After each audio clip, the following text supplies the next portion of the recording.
Hello friends, welcome to our channel Hyderabadi brothers. Cinema పేరు రేఖా చిత్రం. ఒక 2 days బ్యాకే చూసామన్నమాట. రివ్యూ రావడం లేట్ అయిపోయింది.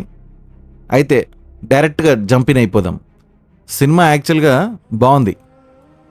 అయితే ఈ బాగుండడంలో కొన్ని ట్విస్టులు, కొన్ని టర్న్లు, ఇంకా మలయాళం మూవీస్ అంటే తెలుసు కదా, రకరకాల థ్రిల్లర్తో వస్తారు. ఇది కూడా మనకు ఎంటర్టైనింగ్గానే ఉంటుంది. అయితే స్టోరీ విషయానికి వస్తే మొత్తం స్టోరీ చెప్పను, కానీ ఒక కామెడీ అండ్ ఇంట్రెస్టింగ్ పార్ట్ చెప్తాను అనమాట. ఎవరైతే హీరో ఉంటాడో తను యాక్చువల్గా పోలీస్ ఆఫీసర్ ఉంటాడు. మన ఆన్లైన్ రమ్మీ ఆడి ఒకరోజు డిపార్ట్మెంట్కి దొరికిపోతాడు. బికాజ్ ఏదో పెద్దగా గెలుస్తాడు అనమాట, 18 lakhs దగ్గర గెలుస్తాడు. సో దానివల్ల డిపార్ట్మెంట్ వాళ్ళు ఆన్లైన్ రమ్మీ ఆడకూడదని తను సస్పెండ్ చేస్తారనమాట. అండ్ అట్లనే పోస్టర్లో యాక్చువల్గా హీరోయిన్ అనాలో లేకపోతే ఎవరైనా సరే ఆ లేడీ ఎవరైతే ఉన్నారో ఆమె గురించే మూవీ అనమాట ఈ రేఖా చిత్రం. అయితే ఇట్లా ఫన్నీ పార్ట్ ఏంటంటే, మామూలుగా స్టోరీ అనేది ఎప్పుడు హీరో పాయింట్ ఆఫ్ వ్యూలో స్టార్ట్ అయ్యి దాని తర్వాత క్రైమ్లోకి ఎంటర్ అవుతుంది కదా. ఇక్కడ ప్యాటర్న్ చాలా డిఫరెంట్ అనమాట. హీరో నుంచి విలన్కి వస్తుంది, విలన్ దగ్గర నుంచి సీక్రెట్ అనేది రివీల్ అవుతుంది అనమాట. పిచ్చ కామెడీ సీన్ ఏంటంటే, మనకి ఇది క్రైమ్ థ్రిల్లర్ కదా, నలుగురు కలిసి హీరోయిన్ వేసేస్తారు. ఇది చాలా కామన్ ప్లాట్ అనుకుంటాం. అందులో ఒకడు చాలా అనారోగ్య సమస్యలు వచ్చి ఇంకా ఎట్లాగో వాడికి ఎక్కువ టైం ఉండదన్నమాట. వాడు ఏం చేస్తాడు, ఆ నలుగురు యాక్చువల్గా ఒక అమ్మాయిని చంపేస్తారు. చంపేసిన వాళ్ళు ఒకడు బాగా రిచ్ ఉంటాడు అనమాట. ఇక వాడికి హెల్త్ ఇష్యూస్ అంత వస్తే పోయే లాస్ట్ స్టేజెస్లో ఉంటాడు. వాడు ఫస్ట్ సీన్లో ఒక అడవికి వస్తాడు.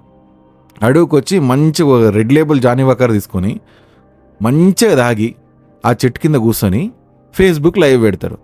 ఫేస్బుక్ లైవ్ పెట్టి పోయేటోడు పోకంట అసలు యాక్చువల్గా నా కథ అంతా ఇక్కడి నుంచే స్టార్ట్ అయిందని చెప్పి నా ముడ్డి కింద, అంటే నేను కూర్చున్న కిందనే మేము నలుగురము ఒక అమ్మాయిని చంపేసి ఇక్కడే పూడ్చిపెట్టినాము, కరెక్ట్ నా కిందనే ఉంది ఈ చెట్టు కిందనే అని చెప్పి వాళ్ళ దోస్తుల నలుగురు పేర్లు చెప్పి పోయేటోడు పోకంట వాళ్ళ దోస్తుగాళ్ళు మంచిగా నలుగురు సెటిల్ అయిన వాళ్ళు అందరి పేర్లు చెప్పి ఫటక్న అడగాడు కాలు చచ్చిపోతాడు. అది భయ్యా. తర్వాత నుంచి ఏమవుతుందని స్టోరీ. అయితే ఆ టైంలో ఏం చూడండి, ఈ అమ్మాయిని వీళ్ళందరూ చంపేసింది నాకు తెలిసి ఒక 30 years బ్యాక్ ఉంటుంది. ఆ 30 years తర్వాత ఈడు పోయేటోడు పోక వాళ్ళ దోస్తుల పేరు చెప్పిపోతాడు భయ్యా. అంతే. అక్కడి నుంచి క్లైమాక్స్ టైప్లోనే ఉంటుంది ప్రతి సీన్ కూడా. మొత్తం ఇన్వెస్టిగేషన్, మొత్తం రచ్చ థ్రిల్లర్ అనుకోండి. ఇంకా దీనికి మించి నేను ఎక్కువ చెప్పాను, ఎందుకంటే ఇక్కడికే నేను చాలా చెప్పేసిన. ఇది అంతా ఏంటంటే జస్ట్ ఒక 5 minutes అయిపోతుంది, కానీ అక్కడి నుంచే మొత్తం థ్రిల్ అంతా మొదలవుతుంది అనమాట. And more over Malayalam movies అంటే కొంచెం స్లో పేస్డ్ ఉంటాయి, అదొక్కటి మీరు ఓపిక పట్టుకోవాలి. బట్ మీకు మంచిగా సాటిస్ఫై చేస్తుంది అనమాట ఈ క్రైమ్ థ్రిల్లర్ అంతా కూడా. అండ్ క్యారెక్టర్స్ అందరు కూడా బాగా చేశారు. And beautiful locations. డైరెక్టర్ ఎవరో కానీ మంచి లొకేషన్స్ చూపిస్తాడు. ఆబ్వియస్లీ కేరళ అంటేనే గాడ్ జోన్ కంట్రీ, మంచి లొకేషన్లు ఉంటాయి.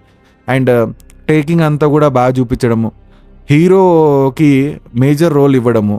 తను యాక్చువల్గా అయితే సస్పెండ్ అయిపోతాడు కదా, పడడమే మళ్ళీ ఈ హీరోయిన్ చనిపోయిన ఏరియాలోనే తనకి పోస్టింగ్ వస్తుంది అనమాట. ఎట్లా డిస్కవర్ చేస్తారు ఫైనల్గా ఆ నలుగురు పేరు యాక్చువల్గా మనం ఫస్టే తెలిసిపోతుంది. కానీ స్టోరీలో డైరెక్టర్ ఎంత తెలివైనడంటే, మనకి విలన్ ఎవరో తెలిసినా సరే వాడిని ఎట్లా దొరకబడతాననే క్యూరియాసిటీ అనేది ఎంటైర్ స్క్రీన్ ప్లేలో బిల్డ్ చేయడం స్టార్ట్ చేస్తారనమాట. సో ఆ అమ్మాయి ఎవరు, ఆ అమ్మాయి పాస్ట్ ఏంటి, ఎందుకంటే ఆ అమ్మాయి గురించి ఎవ్వరికి తెలియదు అనమాట. ఎంక్వైరీ చేయడం అనేది ఎందుకు అంత డిఫికల్ట్ అనేది ఈ మూవీలో చూపిస్తారు. సో అది అనమాట. సినిమా అయితే ఒక్కసారి మంచి చూడొచ్చు. అండ్ మోర్ ఓవర్ మూవీ మలయాళంలోనే అవైలబుల్ ఉంది, తెలుగులో లేదు. విత్ subtitles చూస్తామన్నమాట. సో సినిమా అయితే మాకైతే బాగానే అనిపించింది, నచ్చింది. మీరు కూడా ఒకసారి ట్రై చేయండి, మంచి మూవీ అనమాట. అది మా రివ్యూ ఫ్రెండ్స్. బాయ్.